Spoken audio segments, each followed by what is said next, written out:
കാരണം ഈ കല്ലുകൾ തങ്ങി നിൽക്കുന്നതുകൊണ്ടാണ്. In between stone, Edakkal. ഇത് ഹാങ്ങിങ് ആയിട്ട് നിൽക്കുന്നതാണ്. ഇതൊരു റോക്കായിരുന്നു. ഇതെങ്ങനെ സ്പ്ലിറ്റ് ആയിട്ട് ഈ കല്ല് മുകളിൽ നിന്ന് ഉരുണ്ട് വന്ന് ഇവിടെ തങ്ങി നിൽക്കുന്നതായിട്ടാണ് പറയപ്പെടുന്നത് എടക്കൽ എന്ന് പറയുന്നത്.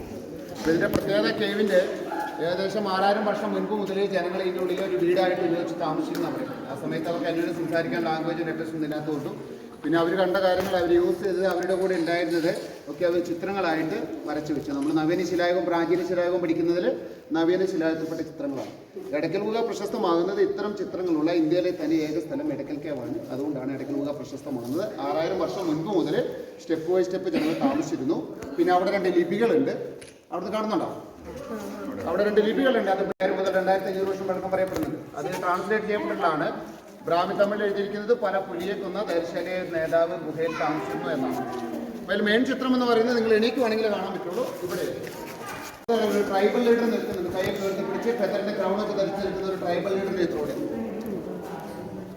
ഇത് സെയിം പേഴ്സിന്റെ ബാക്ക് സൈഡാണ്. ഇത് മുൻവശവും ഇത് പുറകുവശവുമായിട്ട് കണ്ടുകൊടുക്കുന്നത്. സെയിം ആളിന്റെ തന്നെ കൈ ഇങ്ങനെ എടുത്ത് പിടിച്ച് നിൽക്കുന്നതാണ്.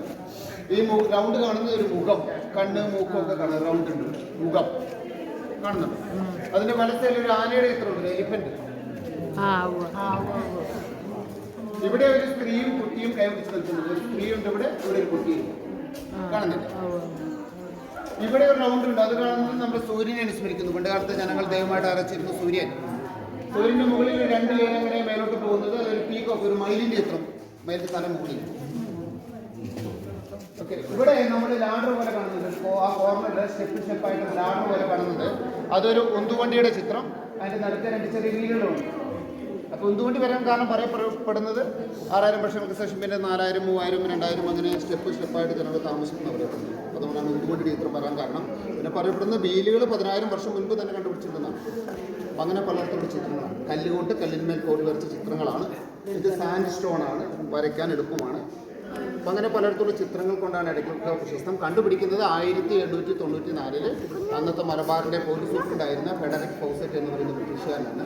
സീലകളിൽ നിന്ന് 4000 ഫീറ്റ് ആയിട്ടുണ്ട്. സ്ഥിതി ചെയ്തത് അമ്പൂത്തി മലയിൽ. അപ്പോൾ എത്ര മഴ പെയ്താലും വെള്ളം പോകും, വെള്ളം തങ്ങി നിൽക്കില്ല ഒട്ടും.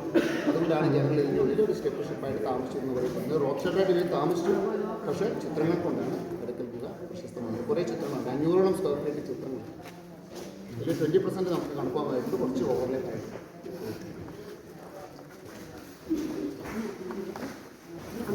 Thank you. ഇടയ്ക്കൽ ഗുഹ കാണാനായിട്ട് താഴെ നിന്ന് കയറി തുടങ്ങുകയാണ്. ഞാനില്ലാത്ത സമയം നോക്കി തിരിഞ്ഞ് പതിയെ കയറ്റം കയറി തുടങ്ങുകയാണ്.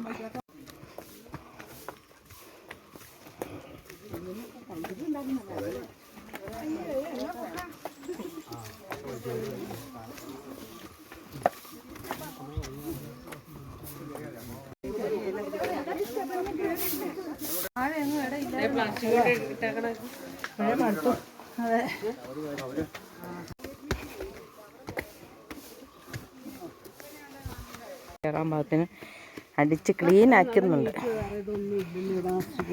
ചുറ്റും മരങ്ങളാണെങ്കിലും ഒരില പോലും ഇല്ല. സ്റ്റെപ്പുകളൊക്കെ ക്ലീനാണ്. ഉണ്ടോ, ഇവിടുന്ന് താഴേക്ക് ഇറങ്ങാനായിട്ടൊരു ഗേറ്റ് ഉണ്ട്. അത് പൂട്ടിയിടും.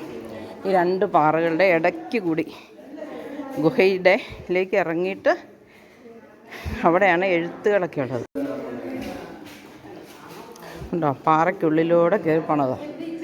2 വശത്തും അല്ല ചുറ്റും പാറ, അതിനൊരു വിടവ്, മുകളിൽ കുട പോലെ വേറെ പാറ. ഗുഹയുടെ അകം ചുറ്റിലൊന്ന് കാണിക്കാം.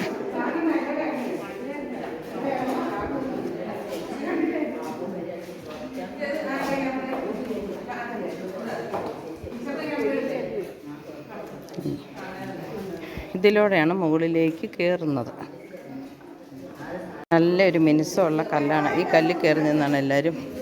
ഇത് പണ്ടും എല്ലാം കട്ടിലോ ബെഡ് മെത്തയൊക്കെ ആയിട്ട് ഉപയോഗിച്ചിരുന്ന പാറയായിരിക്കണം. നല്ല പരന്ന പാറ.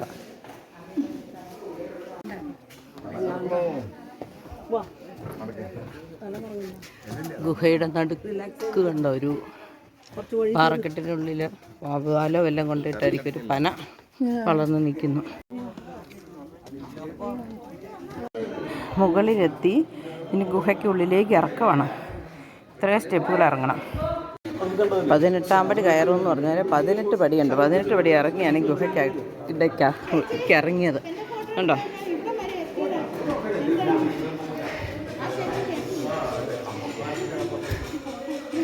ഇതാണ് ഗുഹയ്ക്കുള്ളിലെ വരയും കുറിയും.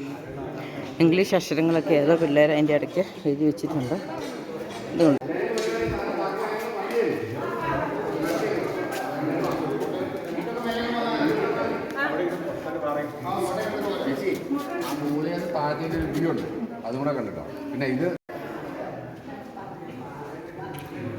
ഞാനിപ്പോൾ നിൽക്കുന്നത് ഇടയ്ക്കൽ ഗുഹയ്ക്കുള്ളിലാണ്. അവിടെ നിന്ന് 2 പാറകൾക്ക് ഇടയിലൂടെ ഒരു വിടവുണ്ട്. ആ വിടവിലൂടെ താഴേക്ക് നോക്കുമ്പോൾ കാണുന്ന ഒരു വ്യൂ ആണിത്. ആ വ്യൂ പുറം ലോകമാണ്.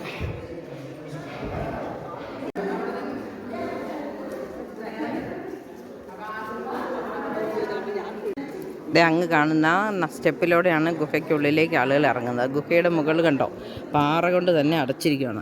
മുകളിൽ ആകാശം കാണുകയും ചെയ്യും. അപ്പം ഗുഹയ്ക്കുള്ളിൽ അത്യാവശ്യം വെട്ടം കിട്ടുകയും ചെയ്യും. നനയാതെ ഇരിക്കേണ്ടവർക്ക് പാറയുടെ അടിയിലേക്ക് മാറിയിരിക്കുകയും ചെയ്യും. അങ്ങനെ ഇവിടെ നമ്മുടെ പൂർവികർ താമസിച്ചതാണെന്ന്